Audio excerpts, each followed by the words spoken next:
هي الحديث وكان النبي صلى الله عليه وسلم الدين النصيحة، الدين هيك النصيحة، الدين هو الإسلام وني هيك النصيحة تنقد اللغة كهيك الخلوص، يعني أشرح يقال شيء ناصح يعني خالص من الغش، يعني الناصح يهو ززدق جنجمان خالص من الغش، يعني الززدق تكرس عند الغش هو الغش بعد. هكذا دين الإسلام فإنه خالص من كل باطل ومن كل خدع ومكر وغش، والنصيحة تقتضي إرادة الخير للمنصوح له. هو دانجا الدين كسر الإسلام وني فاللس كالدين والإسلام وني عزز دق النت إلا الباطل كا عند النت اللي تكرس كا عند النت اللي تنسمدو يكا عند النت اللي هو صموسي يعني من يبارا تكرس وني عند ششكا وني عند تنجرين وني ده هنده كله أبصر. أغسالنا النبي صلى الله عليه وسلم أتشاد الدين غل الإسلام وانا النصيحة تكس. النصيحة تنقد تقتضي إرادة الخير للمنصوح له سبوراء أتزز دقايني من بورسيسة ينصح هاس أتزز دقاس الخير أتيور بورسان دا الخير ينصح عند الخير هو كتزوان دا الخير، يعني أتزز دقاس ينيما. ولهذا الدين غير أن الله عز وجل الزز دقانقا عند النصيحة. نفور هذه قلنا لمن قال لله ولكتابه ولرسوله ولأئمة المسلمين أرتشي تناغو، يعني تناغو سي النصيحة تفتقى أرتشي يعني صحابة نتشارنا النبي صلى الله عليه وسلم تناغو لمن تناغو تشيس لله ولكتابه. لله يعني النصيحة تزارت نبدانق الله عز وجل سي، ولكتابه عند القرآن سي، ولرسوله عند نمازل، ولأئمة المسلمين وعامتهم اندي ملوكلا اندي دال فقتا اندزل عامة، يعني بورين ونن غندو نكسي ملوكلا اندي دال فقتا.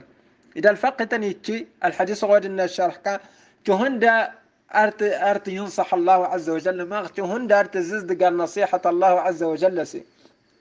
إتي بالإيمان به ونفي شريك عنه وإخلاص العبادة له وحده وترك الإلحاد في أسمائه وصفاته ووصفه بما وصف به نفسه ووصف به رسوله، وتنزيه عن جميع النقائص والرغبة في محابه وطاعته والرهبة من مساخته بترك معصيته والاجتهاد في رد العصاة إليه إلى آخر الأعمال الإيمان.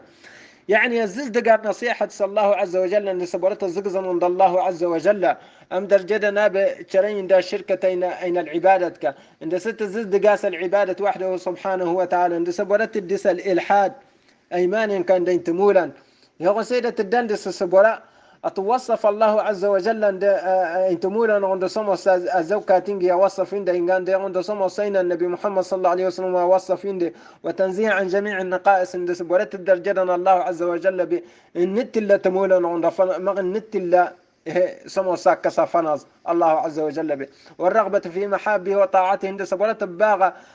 هو سموس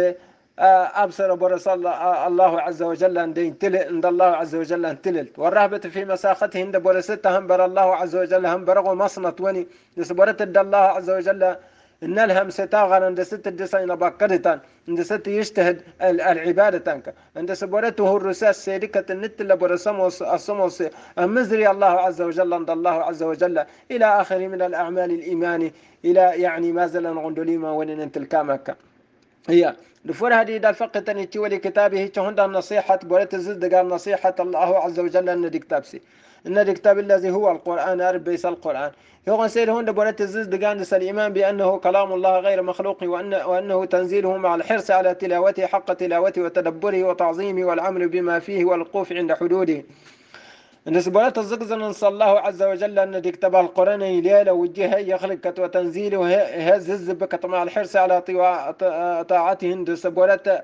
أتهروا مسجد القرآن قارن كتناس أين الحق قارن وتدبره عند ست الزنزق متوك الله عز وجل تين القرآن كم دبر وتعظيمه عند ست عظما قم كلان قم زبغرة والعمل بما فيها مهرسة مازل عند يغبار القرآن والوقوف عند حدوده عند ست كيد الحدود عند القرآن وني. هي الحديث وكان النبي صلى الله عليه وسلم